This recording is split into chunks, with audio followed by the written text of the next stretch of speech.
सर्वधर्म संगम, सभी धर्मों के लोग अल्लाह वाहिगुरु मालिक गॉड खुदा राम ईश्वर उस सुप्रीम पावर को कह सकते हैं। ऐसा घोर कलयुग का समय है। यहां मौका परस्त लोग अल्लाह वाहिगुरु मालिक गॉड खुदा राम के नाम पे झगड़ा करवाना, ईर्ष्या नफरत फैलाना आम बात है। पर दाता रहबर ने सर्वधर्म संगम बनाया। आप अल्लाह कह लीजिए, वाहिगुरु कहिए, गॉड कहिए, चाहे राम कहिए, सबको मालूम है कि उस सुप्रीम पावर, उस मालिक का नाम लिया जा रहा है।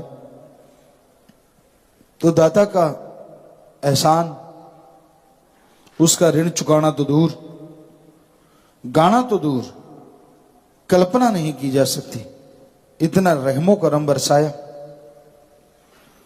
सतगुरु मौला ने ऊंच नीच का भेदभाव मिटा दिया, सबको एक जगह बिठा दिया,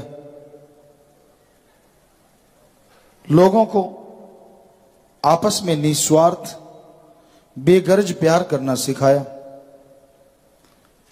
कि सबसे प्रेम करो तुम सबसे भाई, प्रेम में राम समाया है। प्रेम, प्यार, मोहब्बत को सबसे बड़ा बताया कि निस्वार्थ भावना से, बेगरज तरीके से आप सबसे प्यार कीजिए, सबके लिए दुआ कीजिए, कभी किसी का बुरा ना सोचें, कभी किसी का बुरा ना करें, और कभी किसी का हक मार के ना खाएं, कभी ठगी, बेईमानी, भ्रष्टाचार ना करें। सतगुरु मौला ने वचन दिए कि इन परहेजों पे पक्के रहिए। जो उन वचनों को मानता हुआ आगे बढ़ता है, उसे अंदर बाहर कोई किसी भी तरह की कमी नहीं रहती।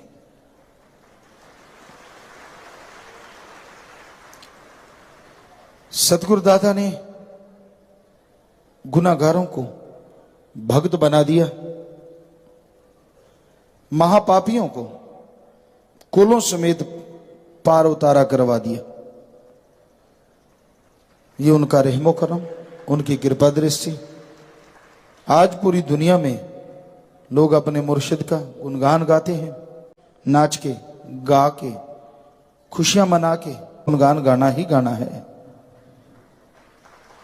जिसने जान बख्श दी हो, अब बताइए कौन सी चीज देके जान बचाने का ऋण उतारा जा सकता है? कौन सी है बेशकीमती चीज जिसके बदले जान खरीदी जा सकती है? क्या आप संसार में कोई ऐसी वस्तु जानते हैं जिसके बदले जान खरीदी जाती हो? नहीं। तो जिनकी जान बचाई, जिन पे रहमो करम किया, मौत जैसे भयानक कर्म को पल में काट दिया, कैसे कैसे ऋण उतारेगा वो? बस एक ही तरीका है, सतगुरु मुर्शिद के वचनों पे रहे, सुमरन करे और सेवा करे। उसके परोपकारों को उतारा नहीं जा सकता, लेकिन उसके वचनों के अनुसार चलते चलते अगर आप सारी जिंदगी गुजार देंगे तो उसके ऋण ऐसा उतरेगा कि वो अपने गोद में बिठा लेगा।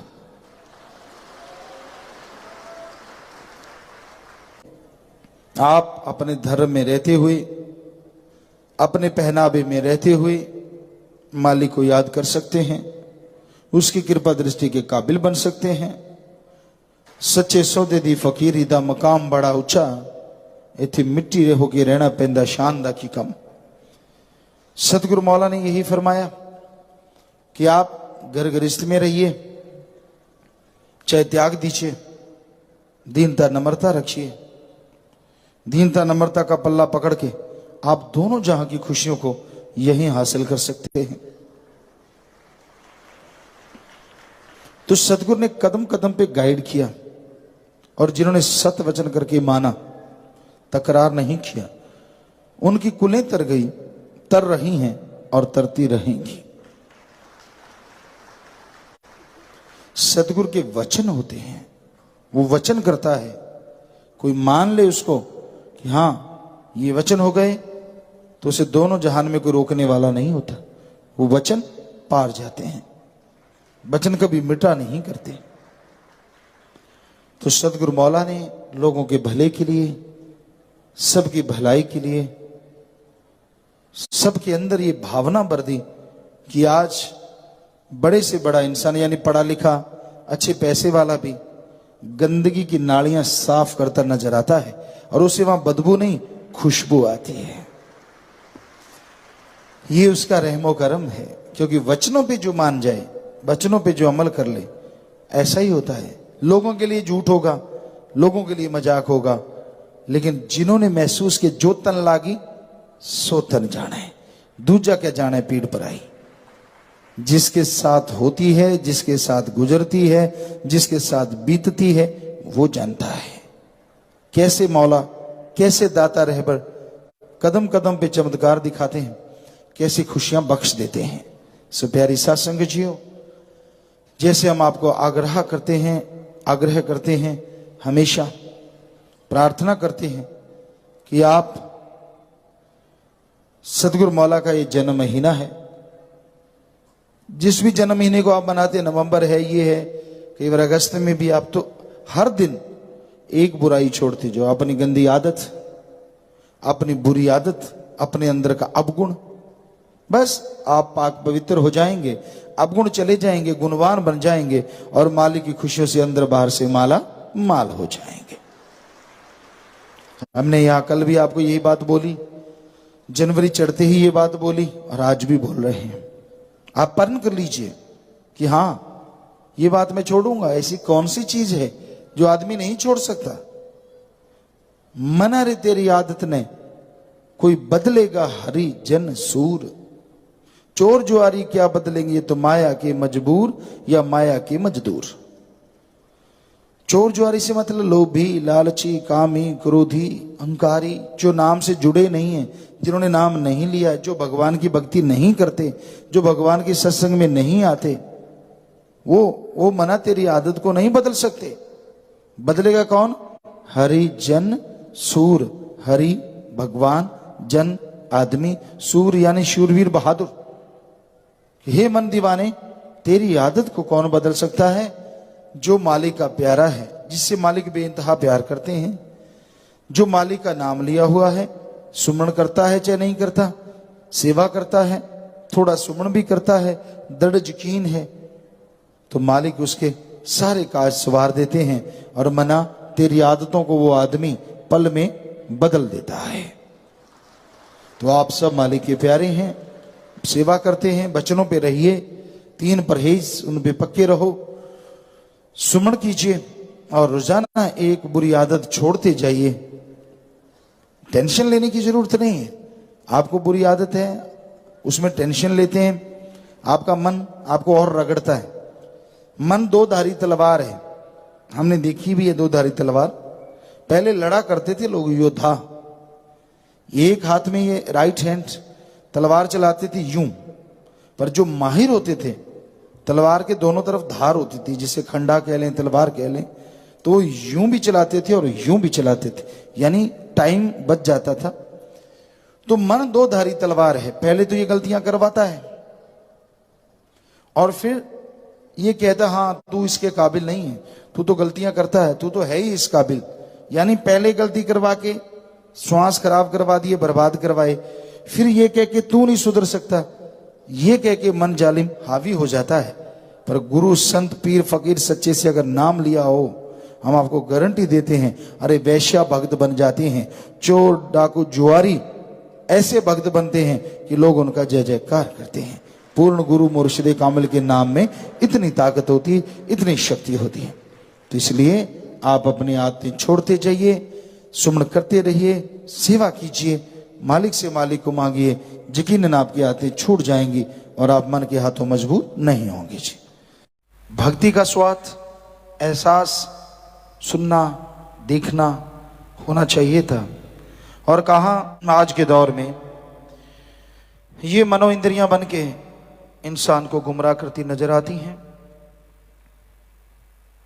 खेत बाढ़ को खा रही है। स्वाद वो अच्छा लगता है जो बर्बादी की तरफ ले जाए? ख्याल वो अच्छे लगते हैं जो काल की माया में घूमन घेरी चलती रहे? तो आज का दौर कलयुग का दौर, जिसमें लोग मनमते चलते हुए अपने जीवन को बर्बाद कर रहे हैं, ऐसे में एकमात्र उपाय वो सुमरन है, भक्ति इबादत है। अगर इंसान उसे करे, मालिक को याद करे, तो ये मनो इंद्रियां भी काबू में आएंगी और आपको वो आनंद, वो लज्जत दिलवाएंगी जिसकी आपने कभी कल्पना नहीं की होती। लोभ लालच के वश में आके लोग बहुत कुछ करते हैं। लोभ लालच हद से ज्यादा गिरा देता है लोगों को। विवाह शादियां सौदा बन गई। लोभ लालच के मारे रिश्ते नाते बन रहे हैं। लोभ लालच यार दोस्ती मित्रता में बदल गई। जो भी यारी दोस्ती सच्ची हुआ करती थी, आज लोभ लालच ज्यादा नजर आता है। आपको एक बात सुनाते हैं कि लोभ लालच इंसान को कैसे भरमा देता है, किस कदर गिरा देता है। कई बार आपको बात सुनाई, 4 मित्र जो कि चोर थे पर बड़े जबरदस्त दोस्त थे। वो कहीं चले गए कि चलो भाई आप इकट्ठे मिल गए, खजाना लूटेंगे कोई बड़ा। तो चलते चलते 2-3 रातें गुजर गई, दिन गुजर गए। तो वो वहां पहुंचे, या बहुत धनाढ़ लोगों की कॉलोनी कह लो, राजा महाराजाओं का एरिया कह लो, वहां पहुंचे और ऐसा कोई बना प्रोग्राम कि उस दिन उस घरों में कोई लोग नहीं थे। ਧੰਨ ਧੰਨ ਸਤਿਗੁਰੂ ਤੇਰਾ ਹੀ ਆਸਰਾ। ਗੁਰੂ ਜੀ ਦੀ ਪਿਆਰੀ ਸੰਗਤ ਨੂੰ ਨਿਵੇਦਨ ਕੀਤਾ ਜਾਂਦਾ ਹੈ ਕਿ ਹਰ ਰੋਜ਼ ਸਤਸੰਗ ਸੁਣਨ ਦੇ ਲਈ ਸਾਡੇ ਚੈਨਲ ਡੇਰਾ ਸੱਚਾ ਸੌਦਾ ਨੂੰ ਸਬਸਕ੍ਰਾਈਬ ਕਰ ਲੈਣਾ ਜੀ।